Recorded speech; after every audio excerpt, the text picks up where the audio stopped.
Let's take a look at the big picture between buying options and selling options and some of the main differences. So when you buy an option, you're on the buy side and you're hoping that the option value will increase. So if you buy an option on Boeing, for example, for $1, you want it to go up. And that's if you're going to buy a call or a put, either way, you want the value of the option to go up. Now, on the sell side, you actually want the value of the option to go down.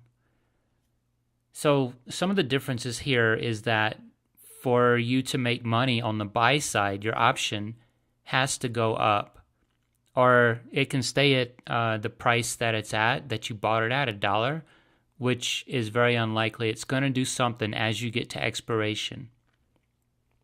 And most of these on the buy side are going to expire worthless.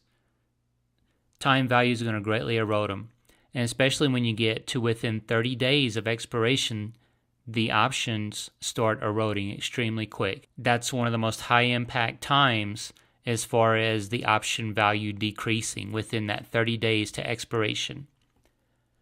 So if the option on the buy side starts to go down below $1 and you start getting into that 30-day period, you almost need to get rid of it, even and take the loss, knowing now that the probability is extremely high that that option is going to expire worthless. It's just going to keep degrading. So what happens on the sell side in the same scenario? So if you sold the option for $1 and it just kind of hung around that dollar up until 30 days before expiration. So let's say you sold this option in January. Maybe you sold it right around January expiration. You sold a March contract. You have 2 months. And then in February, around expiration in February, now you've got a month left and your contract you sold for $1 is still sitting at $1.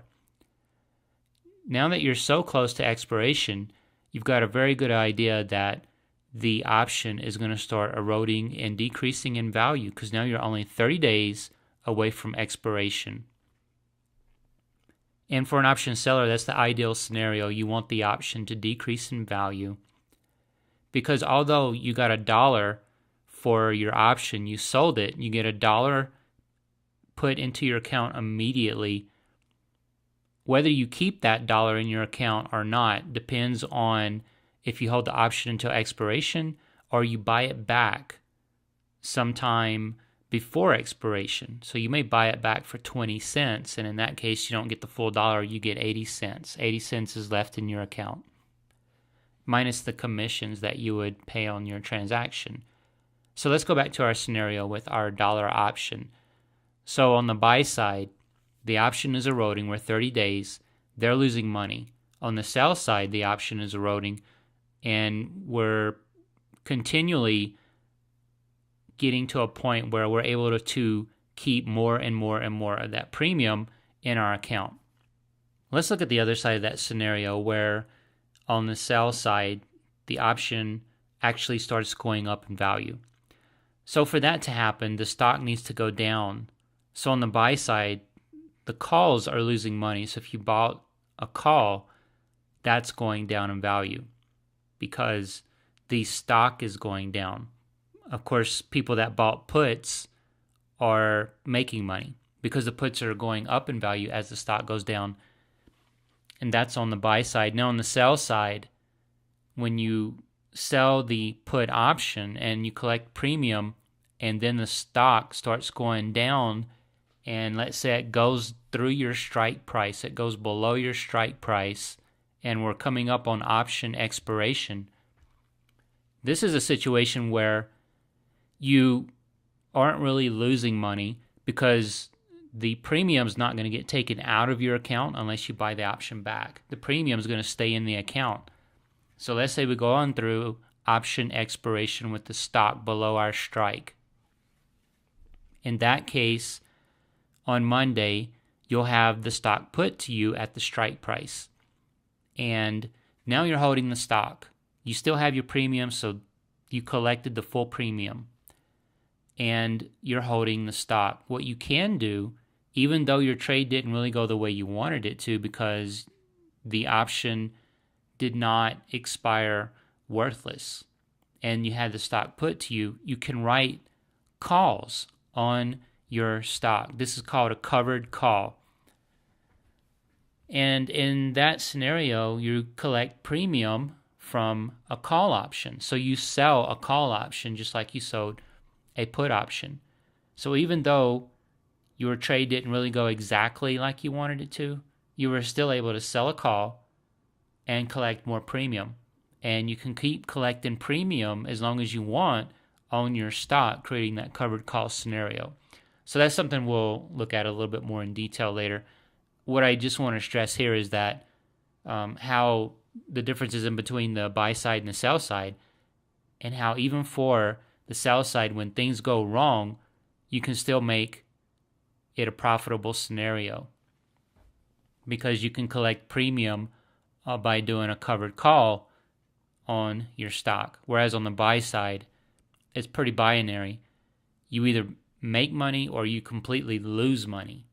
There's not really another way to mitigate it unless you want to start doing some complex option trades, which I'm just not into. I like the simplicity of writing put options and, if need be, writing call options to create the covered call scenario. So that's just a big picture overview. On the buy side, you basically got, you can either make money or lose money or try to get out of your call or your put sometime before expiration and make a little bit of money or lose a little bit of money.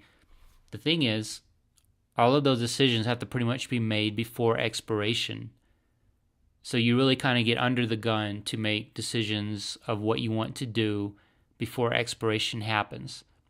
Unless, of course, your option is just greatly in the money and you don't have to worry about it, which is more of a rare scenario. However, on the sell side, we can be wrong, so the stock can go through our strike and we get the stock put to us, and that's not really a drastic scenario of where we just completely lost or we completely made a gain, because now we've got the stock, so we actually have an asset. We didn't lose the entire investment. We've got an asset. We've got this stock. So after expiration, the stock is put to you, and then on Monday, you've got the stock in your account, plus you kept the premium. And so we can mitigate what happened there by doing a covered call on our stock and collect premium off of the covered call, because just as we wrote the put and we collected a premium, we can write the call and collect the premium as well. But as I mentioned, we'll see this in more detail later on.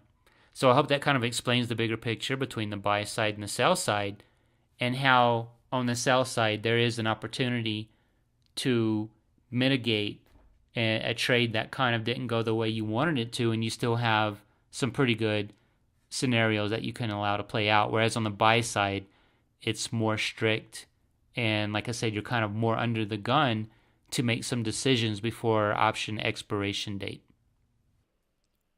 Steady Option Income is the only newsletter dedicated 100% to option put writers.